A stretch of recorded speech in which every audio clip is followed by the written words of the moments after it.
So consider, if you will, please, yourself. Your life. See, if you open yourself up and start looking at you and your life, where you are right now, what your current awareness is right now, it allows you to expand beyond just what you may think was happening the moment before you started considering. You're unique. You could say in your uniqueness, you have your own vibrational signature. No matter what you do, what you say, what you think, what you feel. Now, with this attending consideration, look around you. See everyone else here? As well as all of those of you who are perhaps experiencing this for the first time. Everyone else that you know in your life, likewise, is unique and is aware of self to the degree that you are. Now, that brings it to a much broader perspective, because then you start realizing, my goodness, while I most of the time operate as if this were all about me, then I can begin to see that many others have a very similar awareness that this is all about them too.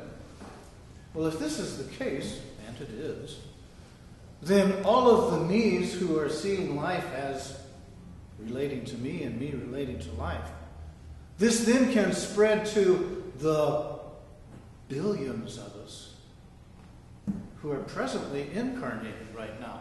I use the word incarnated because, you see, we're here for a while, we've been here before, we'll be here again. If you can't handle that, well, that's all right. Next time up, maybe you'll get it. Anyhow, the billions of us that have this as a current experience, look at this. Astounding. We all chose to be here at the same time. Some are coming, and while I'm speaking, some are going. But that still reveals a larger number of us that has ever been here on the planet at one given time. Pretty amazing. And then look at the dynamics of what everyone is generating. And I'm bringing it about in this way because this too is a part of why we're here, and that is to learn and to grow. What we are growing in is our awareness, and our awareness is reflected by what we actually experience. Because all of this out there that most people think they are subject to really is simply a reflection of their own awareness. And give yourself a moment to embrace that if you can, or if you can't, go ahead, reject it, it's all right, it's still happening the same way. You see, the point of this is life does not impose anything on us. It simply affords us the opportunity, and the continued opportunity through successive incarnations, to bring forward that which we have already created and sown as a part of our learned experience, and to bring it forward to a next opportunity, so perhaps we can continue to learn, and in our learning, find that we feel better about who we are. But you see, that too is a part of this growing. Now, if I can take the word growing and replace it with awakening, then we begin to see that, all right, if you are awakening, then there's that sense in you that says, yes, something is happening in me, with me, about me, to where I don't have the same awareness that I used to have. As a matter of fact, many of the things that I used to believe to be true, I'm starting to realize aren't relevant to me. And that's because I'm starting to make changes in myself, with myself, and the way that I relate to everything else that I'm aware of. Okay, again, we're coming back to this awareness thing. As I'm speaking it, it would appear to be that awareness has its limitations. But those are only the ones that we impose upon it because of our current state of belief. Now, who we believe ourselves to be is subject to change, but with notice. You see, we do notify ourselves when we're changing our awareness about ourselves. It may come through as confusion, misunderstanding, or it may come through as delight. It may come through as a revelation. My God, I'm not the limited being that I once believed I was. All of this happens and gives us a sense of connectedness with life, to life, that we may not have experienced before. Now, if we take a look out there at the rest of the world, it seems like a lot of people are believing they are so separate, and they are struggling with each other as well as struggling with their lives. And it's not to say that that isn't true so far as they're creating that reality for themselves. And please do understand when I say creating that reality for themselves, much of that they're creating has nothing to do with conscious awareness at all. They are simply subjectively reacting to what they believe to be true based upon their own projection of their understanding of what is. That's why hell can be so real. We've all been there. We've all lived it. It's awaiting our next return. But at the same time, heaven is always there too. Now, pause for a moment. There's a greater reality that is beckoning us, but at the same time is not anxious in its beckoning. Because you see, it is who we truly are that we are consciously becoming aware of. The great invisible that seemingly is just that, invisible, and if it's invisible, it may not even seem to be great, but it's everywhere. That great invisible is intelligent. And it really is something that it, in its intelligence and its presence, is generating a universal vibration that allows all things to be, including our choices of who we believe we are and how we relate to it. It's been called love. And if you stop and think about it, since the time you were born, there have been intermittent interjections of this love consideration in your life. We just heard several renditions of it. Everyone is, in their own way, living their awareness of love, even if that comes across as hate. Because you see, this love allows everything, because it knows everything reveals the choices we are individually making to grow and become aware of our true nature. We learn by doing. And our doing reveals to us in the manifestations that come back to mirror the choices we're making what exactly it is that we are in the moment as awareness. So you have a name, I have a name. You have a body, I have a body. We all have names, we all have bodies. But these are only momentary expressions. You see who we really are? We are learning through these things.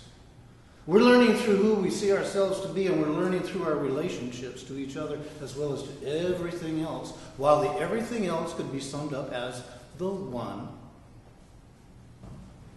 that is allowing itself to experience itself so it can discover. This is just a page. Now, these are only a few words. But the page and the words are to stir you and to stimulate you in awakening more to who you are and what your life is and the opportunities that it really affords you if you will start making conscious choices. Then you'll discover the reflection that comes back to you will give you a semblance of connectedness that then you can work off of. You can work through and experiment with who you perceive yourself to be.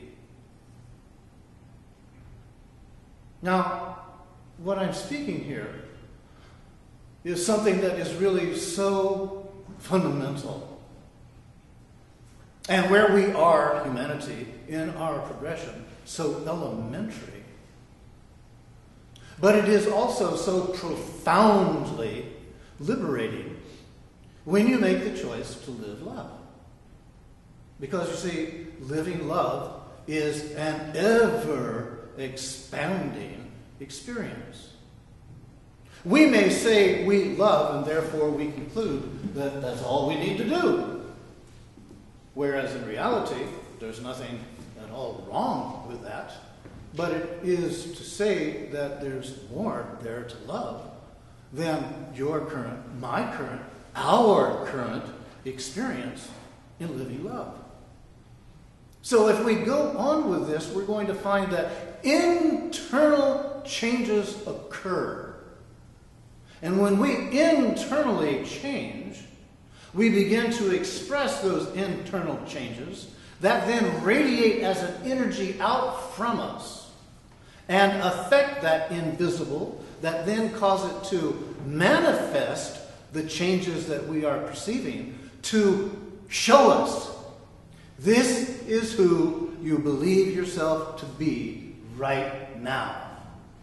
This is who you are becoming if you will allow that stretch of consideration to be a part of your projection instead of stopping and saying, it's a done deal, I'm here. So we open up to these considerations and we find in doing that we actually start experiencing that invisible vibrational essence that is life, that is source, that is creator, that is itself love, that allows all things to happen and is allowing this to happen with me, to you, to us right now, that we are actually having an effect upon ourselves, and collectively we are affecting us as a community, and collectively we're expanding this awareness to where it affects the rest of our kind, called humanity.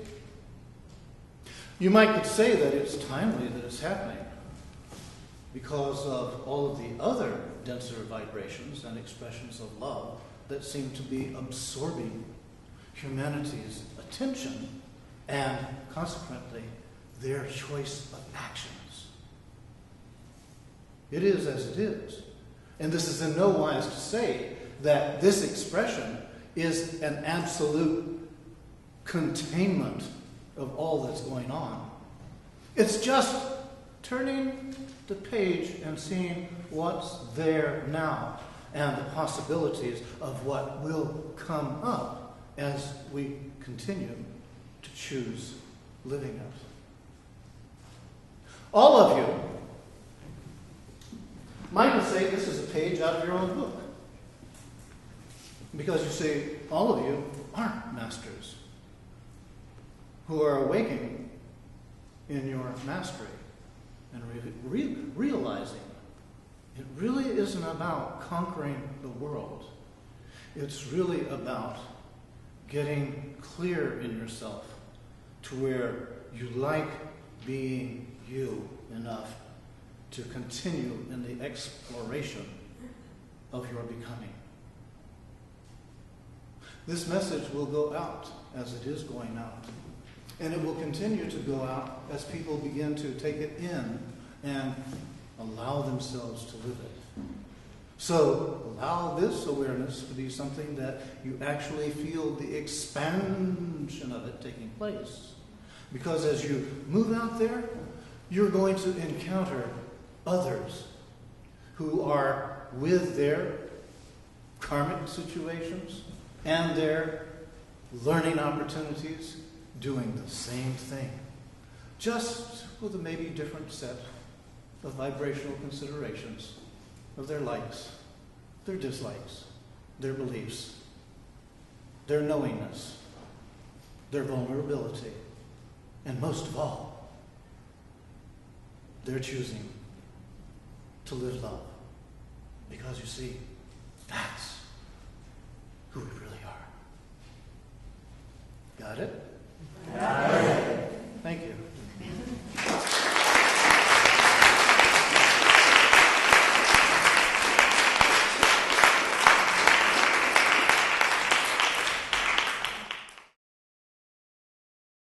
For more information about the Metaphysical Church of Enlightenment or the Broaden Foundation, please go to our website at www.broaden.org. If you have been inspired by the revelations shared in these podcasts, please donate to the Broaden Foundation's ongoing efforts to help others help themselves at www.broaden.org/donate.